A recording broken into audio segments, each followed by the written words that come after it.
Então esse vídeo é uma aula que eu quero trazer sobre esse assunto do karma, que é um assunto bastante importante, diz respeito à vida humana, diz respeito a como que a gente cria o nosso destino, diz respeito a como que a gente pode agir para criar um destino diferente e como tomar consciência do que como nós agimos para criar o nosso destino atual. Se a gente está satisfeito com a nossa situação atual, ok. Se a gente não está satisfeito, significa que tem coisas que a gente pode olhar no nosso comportamento. Não é um tema simples. A palavra karma é uma palavra que vem do sânscrito, que significa basicamente ação. Como o sânscrito é um idioma polissêmico, ou seja, as palavras podem ter mais de um significado, podem até ter mais de 4 significados, dependendo do contexto que ela é aplicada. Então a palavra karma significa ação, mas também a gente atribui karma a esse mecanismo do universo, da vida, essa lei, digamos assim, espiritual, que também é uma lei física. É muito importante entender que a causa e efeito, que karma é isso, é essa lei de causa e efeito. Ela é uma lei da física também, né? Tanto que por isso tem pessoas que defendem que não é possível você viajar no tempo, você viajar no futuro, porque não tem como você conhecer o efeito sem a causa. O efeito depende da causa para existir, não tem como você antecipar o efeito antes da causa ocorrer. Tá, mas vamos começar do início.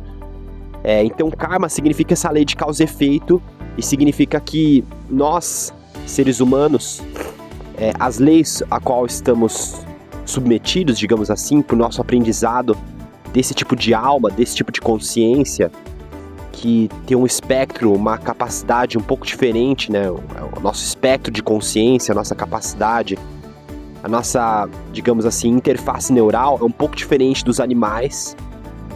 Portanto, nós somos regidos por mecanismos, por leis um pouco diferentes, né? Muitas coisas semelhantes nós temos, mas leis um pouco diferentes. Por exemplo, um animal não acumula karma se ele matar para comer. Por exemplo, um leão, ele não tem a mesma consciência, ele não tem a mesma inteligência, a mesma capacidade de discernimento que a gente. Ele age por instinto, ele depende daquilo para sobreviver. Agora, se o ser humano vai lá e mata outro ser, né, então existe ali uma consequência, mas vamos começar do zero. Então, karma, a palavra karma significa ação, também significa essa lei de causa e efeito, ou seja, a consciência, eu sou responsável pela minha realidade. Então, parte desse princípio. O eu é responsável pela realidade. A realidade não é independente das minhas atitudes, né? As minhas atitudes criam a realidade, porque nós somos a consciência criadora, nós somos um fragmento de Deus, por assim dizer. Nós somos o divino, né? A consciência manifestada numa forma, né? A gente tem esse princípio de que essa visão aqui nesse canal, que eu trago em outros vídeos, de que tudo que existe é uma manifestação de uma grande consciência, que é a consciência criadora, que é Brahman, na visão hinduísta, né? A gente tem essa palavra Brahman, né? Que é essa grande consciência cósmica, a origem de tudo. E tem vários tipos de consciência, desde consciências, por exemplo, a consciência humana, você tem as consciências animais, você tem a consciência das plantas, por exemplo, que é um espectro, uma interface neural completamente diferente dos animais, por exemplo. Você tem os minerais, que é um tipo de vida, os elementos, né, os minerais também são um tipo de vida, mas com menos complexidade, né, menos interações químicas, né, reações. Tanto que para a nossa ciência humana biológica, para a nossa biologia, as pedras nem são considerados seres vivos, são considerados matéria bruta, né, mas tudo que existe tem um tipo de vida, tem um tipo de consciência, por mais que não seja uma consciência como a gente considera consciência, né? Porque se existe, tem vida ali, algo gerou aquilo, existe ali uma organização molecular, atômica, que faz com que aquilo mantenha uma estrutura. Então tem um tipo de consciência ali para manter aquela estrutura atômica, tá? Existe aquela visão, né, que tem esses estágios que a consciência vai passando, mineral, vegetal, animal, humano, e dizem que tem níveis de consciência supra-humanos, além do plano físico, né, que são os planos, né, mais sutis. Você tem na literatura védica, por exemplo, eles falam sobre reinos celestiais, né, sobre reinos extrafísicos, onde são habitados por seres que têm capacidades muito superiores à do ser humano, por exemplo, que também são tipos de consciência, tá? Mas tudo parte de uma mesma fonte. Voltando aqui pro foco do karma. Então a consciência cria a realidade, nós moldamos a nossa existência através das nossas palavras, pensamentos e ações. Então toda palavra, todo pensamento, toda ação que a gente emite vai ter uma reação, que é o princípio da colheita. Tudo que eu planto, eu vou colher lá na frente. A grande questão é que, a partir do momento que você existe, que nós existimos, é impossível não gerar karma. É impossível você existir e não interferir na existência. Mesmo se você ficar numa caverna, meditando, sei lá, você está interferindo na existência porque você pensa, você emite energia, né? Então não tem como fugir disso. Você existe, você está interferindo na existência. Você é um participante ativo da criação.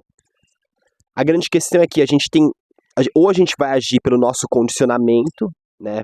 Oriundo de nossas feridas, da nossa ignorância, dessa desconexão com a sabedoria, né, que é esse processo que a gente passa aqui no processo da Terra, do véu de Maia, que eu nem vou explicar muito isso profundamente, porque eu já explico em outros vídeos, mas por conta da ignorância, ou a gente age pela inconsciência, pelo medo, ou a gente oscila entre essas duas frequências. Não vai achando que existe algum alecrim dourado que não tem nenhum nível de ignorância, que não tem nenhum nível de inconsciência, né, que não tem nenhuma questão psicológica, né? Todo ser humano tem alguma coisa. Nós estamos aqui trabalhando para evoluir, né? Mas todos nós temos falhas e virtudes. Estamos aqui para talvez progredir nossas virtudes e sanar nossas falhas. Mas essas falhas, essa ação inconsciente, essa ação que machuca, no yoga a gente fala desse princípio da ahimsa, da não violência, essa ação que machuca, ela vem dessa inconsciência, ela vem desse bloqueio da energia do amor, da conexão com o que a gente vai chamar aqui de divino, né? Que não é nada fora, é dentro da gente, é nosso próprio ser. Então, qual que é a ideia do processo do yoga, por exemplo, do processo do autoconhecimento? A gente clarificar e, de alguma forma, trabalhar para curar nossas atitudes, curar e tomar consciência de que se eu estou sofrendo e eu quero parar de sofrer, eu preciso trabalhar para mudar minhas atitudes, porque a partir do momento que eu assumo autorresponsabilidade pelo meu processo, que eu paro de me colocar como vítima do externo, a gente vai falar um pouco sobre essa coisa do externo daqui a pouco, eu assumo poder sobre a minha realidade e eu, através das minhas mudanças, as minhas transformações, a partir dessa descoberta, desse novo modo de agir, ou seja, a gente operar a partir da luz da nossa consciência, não mais a partir do ego, do condicionamento, tá? A gente transicionar o nosso nível de percepção para essa compreensão mais profunda, né, mais sensível sobre a existência. Então, aí a gente vai entrar no caminho do Dharma. Dharma, a palavra Sanatana Dharma significa a lei eterna, Sanatana Dharma. Dharma, você pode ter, por exemplo, Swadharma, seria esse Dharma individual. Então, cada criatura vai ter um dom, cada ser humano, por exemplo, tem um dom, tem um talento, algo que tem mais facilidade, algo que tem mais afinidade. E essa pessoa vai servir a vida, digamos assim, com seus dons e talentos, trazendo benefício para os outros seres. Isso a gente pode considerar como Dharma, como você realiza, você está conectado com o seu propósito, com aquilo que faz sentido para o seu coração, aquilo que está conectado com esse processo maior, cósmico, digamos assim, né? Da mesma forma que a macieira, ela dá a maçã, né? Será o Roberto Carlos, o Dharma dele é cantar, né? Ele é um cantor de sucesso, etc. Né? Meu Dharma é estar aqui gravando esse vídeo, é dar aula de yoga, é atender com a massoterapia, com a acupuntura. Isso é o Dharma, o que você desempenha. E o Dharma não necessariamente está associado com um trabalho financeiro. Você pode ter um trabalho remunerado, mas você pode também ter o seu Dharma como seu Dharma não precisa estar necessariamente associado ao seu trabalho remunerado, mas é aquilo que você gosta de fazer, aquilo que você sente que faz sentido para sua existência, aquilo que te conecta, A palavra Dharma tem vários significados, também está associado com sustentação. Então, Dharma é aquilo que sustenta, né? E é o que nos conecta com aquilo que dá sustentação. O que dá sustentação? É a gente estar alinhado com certos princípios, com certos valores. Então, valores éticos, por exemplo, também estão associados com esse processo do Dharma. Tanto que quando o ser humano sai desses valores, a gente fala que isso é adharma. Tudo que tem A antes, nas palavras em sânscrito, significa não. Por exemplo, ahimsa é a não violência.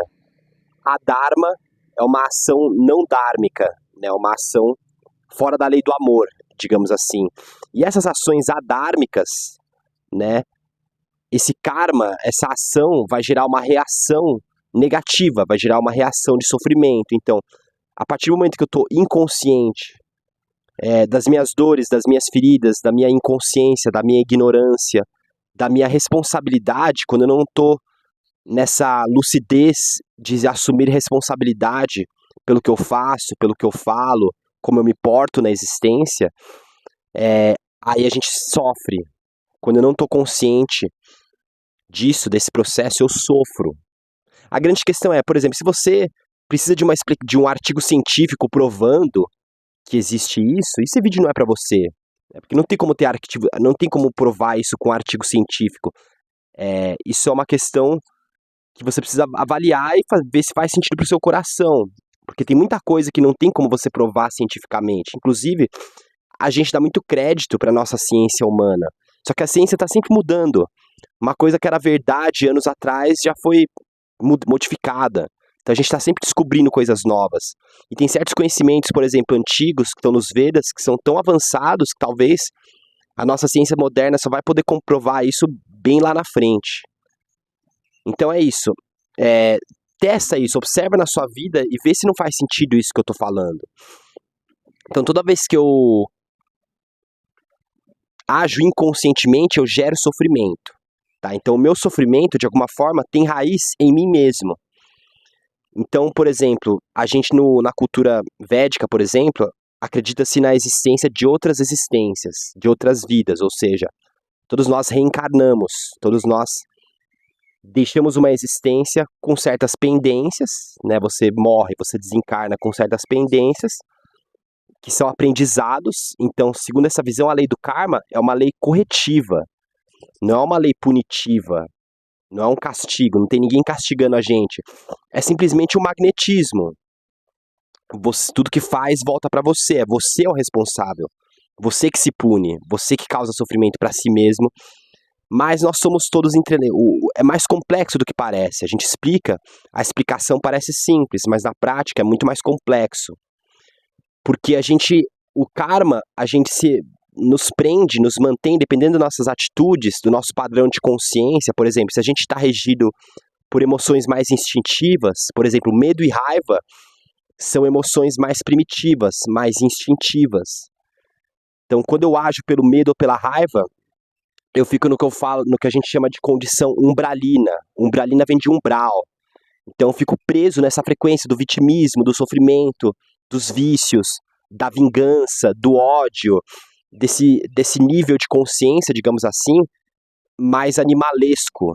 Nada contra os animais, mas é só uma forma de falar. Por exemplo, tem pessoas que falam que no plano espiritual, no umbral, as pessoas podem chegar num nível de degeneração consciencial que elas vão perdendo a cognição, elas vão perdendo esse refinamento do raciocínio, da civilidade, no sentido de você vira bicho mesmo, você fica instintivo a ponto de você não conseguir ter uma conversa racional, porque você vai se distanciando do espírito, a gente vai se distanciando dessa sutileza, do divino, da fonte, por assim dizer, e a gente vai adensando nossa consciência e caindo cada vez mais num sono profundo, e a gente vai virando meio que como um zumbi.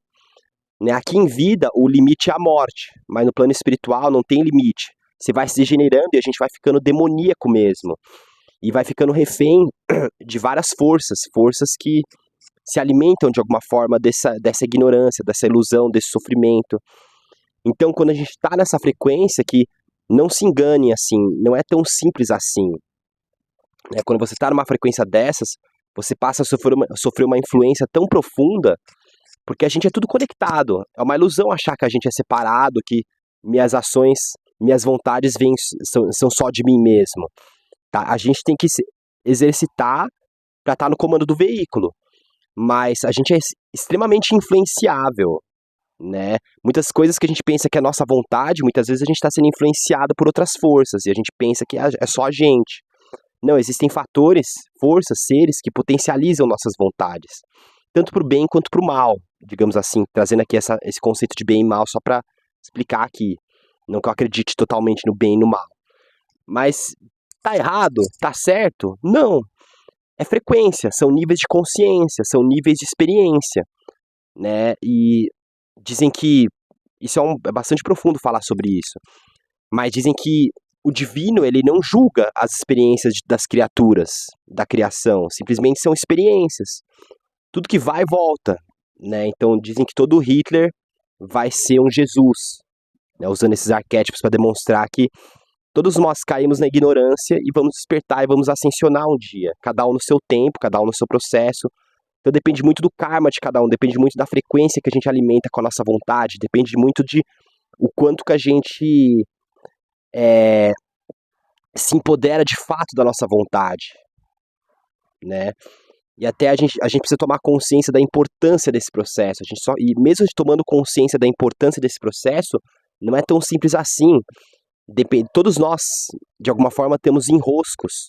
E se libertar dos enroscos é um processo que é como você imaginar um novelo de lã ou um rolo de barbante cheio de nó. Para você tem que desatar os nós, você tem que ter paciência, porque você formou muito nó. Você criou uma rede, você criou muitos bloqueios. E para eu desatar os nós, eu preciso ter uma certa paciência, eu preciso de tempo, eu preciso de muitas vezes vidas.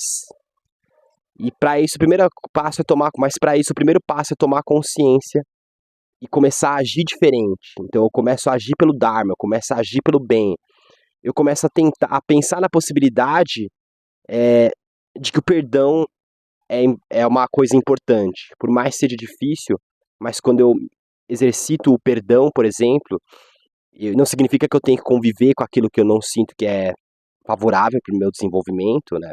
Não significa que eu tenho que ficar preso a nenhuma situação, né? Preso às expectativas de outra pessoa, mas perdoar. Ou seja, não guardar ranço, não guardar rancor, porque o rancor, ele gera karma. O rancor, ele nos prende à situação, à pessoa que a gente está perdoando. Tanto o apego quanto a aversão são duas frequências que nos prendem. Então, perdoar significa não achar bonito o que a pessoa fez ou achar que não foi grave, mas liberar. De alguma forma entender, compreender que foi o que o nível de consciência dela, foi o que a carência dela permitiu, da mesma forma que a gente pode se perdoar. E sempre é possível recomeçar. É muito importante a gente ter consciência que a gente pode recomeçar aqui agora, a cada instante. Né? E essa é uma luta interna que todo ser humano passa. Então é isso. Então karma, as nossas ações nos prendem a certas frequências que vão nos emaranhando a certas situações. Então, por exemplo, dizem que o lugar que a gente nasce, a comunidade que a gente se identifica, que a gente faz parte, o grupo étnico, tudo isso, nada é por acaso. São tudo projeções de ações nossas que nos conectam com outros seres que têm a situação kármica parecida. E, por exemplo, você vai numa cadeia, você tem ali pessoas que têm a frequência, que estão na situação vibratória parecida. Não que eu sou a favor da cadeia, não que eu sou a favor do sistema carcerário, do jeito que ele é, mas enfim, é o que dá para fazer no momento, com o nível de consciência que a gente tem, coletivamente, né? Então é isso, na cadeia eles estão ali no nível de aprendizado, então eles estão ali, estão reunidos para conviver, e nessa convivência eles vão ter um nível de aprendizado específico, de acordo com a vibração deles. Não tem melhor ou pior, são níveis de densidade de aprendizado, de vibração, de consciência. Você vai, sei lá, numa ecovila, são seres com outro nível de consciência, que eles vão ter um outro nível de aprendizado. Então, é muito importante entender que até o ambiente que a gente frequenta, o ambiente que a gente está, a cidade que a gente nasce, o país, tem a ver com essa questão do karma, tem a ver com essa questão de existências anteriores.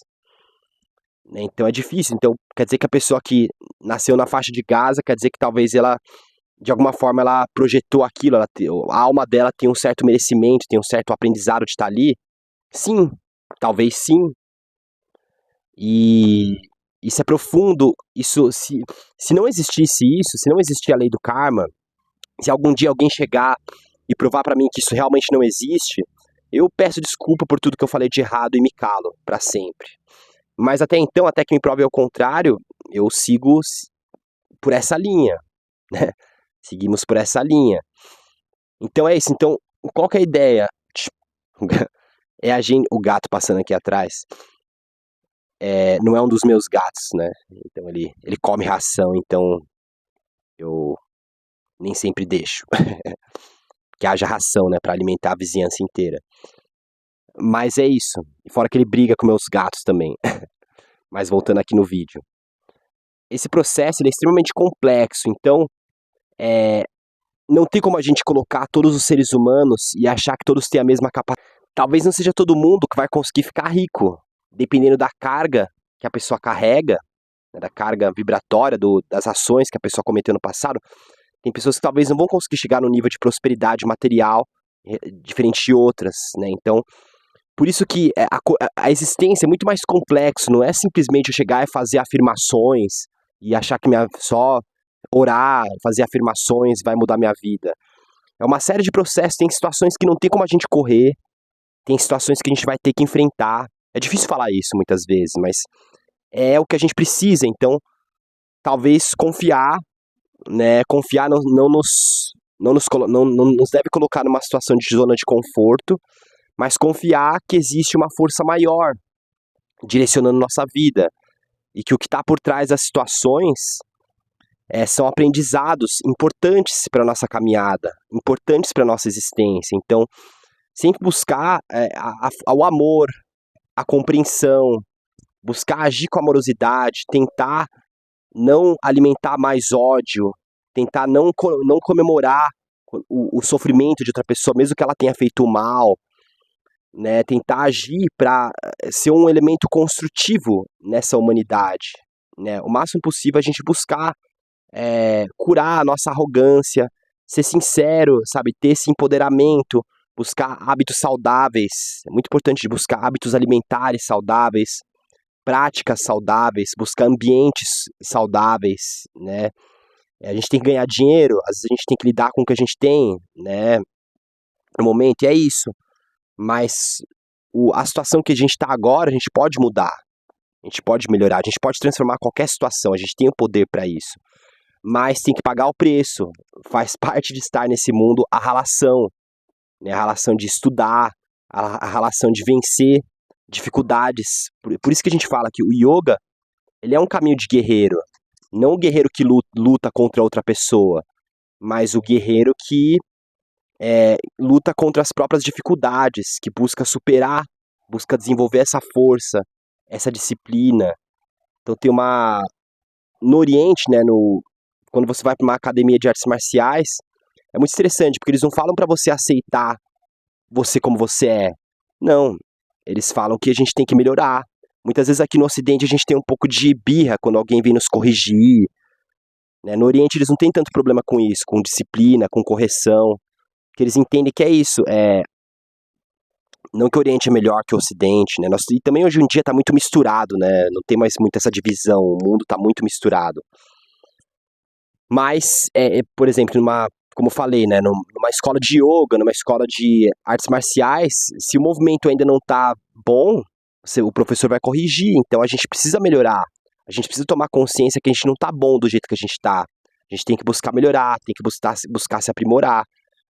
Não que a gente tenha que ficar paranoico com isso. Então, por exemplo, a aceitação, ela é compatível com o não conformismo com a minha situação atual. Então, eu buscar melhorar, eu buscar transformar a minha situação de vida, que está associada com o que me cerca, ao meu redor, a situação que me cerca, né? Minhas relações, os ambientes que eu frequento, minhas interações, né? Minhas dores, etc. Eu posso mudar isso, eu posso transformar isso. Mas ao mesmo tempo que eu honro meu passado, eu honro o que me trouxe até aqui. Então, A gente tem que fazer as pazes com o passado, isso é uma coisa importante também no processo. Fazer as pazes com o passado é um processo importante. Tá junto, porque se eu não faço as pazes, se eu não perdoo o meu passado, eu não tenho a força, porque é o amor que dá força. Então, isso na constelação familiar fala-se muito sobre isso. Eu só vou ter a força para transformar meu futuro, para modificar meu agora, né, digamos assim, se eu honro e agradeço e aceito o passado, que foi o que eu pude dar naquele momento. Só a partir de agora que eu tenho consciência. Mas a partir do momento que a gente tem consciência, que a gente tem a ferramenta para trabalhar, a gente tem a responsabilidade. Então, a gente pode enxergar a vida como uma escola, né? Se a gente não passa pelos aprendizados que a existência, talvez a nossa porção mais elevada, né, nosso eu superior, tem gente que gosta de usar esse termo, sabe, ou Deus, mas que a existência sabe que a gente precisa para nossa evolução, a gente pode encarar todas as situações dessa maneira, como lições. Então a vida tem momentos de lições, mas também tem momentos recreativos, tem um recreio, como toda escola, tem um momento ali de troca, de você conhecer pessoas, tem um momento da prova, tem um momento da lição, né? Então é isso. E curtir, sabe, buscar desfrutar de tudo isso, porque a gente não pode ter pressa para evoluir, né? Ao mesmo tempo que entender que isso é urgente, mas buscar essa leveza de desfrutar do processo, né? Leveza não no sentido de ficar numa zona de conforto, mas no sentido de curtir, sabe, de se divertir com o processo, divertir, né? Contemplar pequenas vitórias, sabe? E buscar ajudar, o máximo que a gente puder ajudar as pessoas, ajudar com o que a gente pode. A gente não precisa ser perfeito para ajudar o próximo, mas isso vai sempre nos ajudar a ter um destino mais favorável, a ter um bom karma, digamos assim. Mas é muito importante entender que o mais importante é a busca pela libertação, que a meta mais elevada do yoga é moksha, né? Então, não adianta só a gente ficar buscando ajustar a nossa situação de vida, porque tudo é passageiro, tudo é transitório, né? Então, a meta mais elevada seria a gente buscar se libertar do sofrimento, se libertar da necessidade de morte, desse ciclo de mortes e renascimentos que é a roda de Sansara, né? E a gente experimentar níveis, digamos, mais sutis, mais elevados, menos sofridos de aprendizado, e níveis maiores de liberdade no cosmos, por assim dizer. Tá bom? E a gente vai. E o processo é esse, né? É um trabalho de formiguinha na relação do dia a dia, né? A partir do momento que você tem consciência disso, você vai buscar, talvez, rever certas questões da sua vida, certas atitudes. Então, esse vídeo serve como um apoio também. Tá bom? Então é isso. Tá bom? Se você tem alguma dúvida sobre esse tema, deixa aqui nos comentários, eu respondo sem problema nenhum. Eu sempre falo aqui do nosso curso, né? Nós temos o curso de meditação, que é um curso completo, tem aqui na descrição, no primeiro comentário também eu sempre coloco, que é um curso de R$97, curso completo de mais de 15 horas de conteúdo em vídeo, tá? Sobre vários temas, conteúdo com slides, né? Com práticas de meditação, de respiração. A gente se aprofunda em todos esses temas que estão sendo falados aqui. E é isso. Mas você também tem muito conteúdo gratuito no meu canal também. Seja muito bem-vindo, muito bem-vinda. Um grande abraço, muita paz e muito amor na sua caminhada.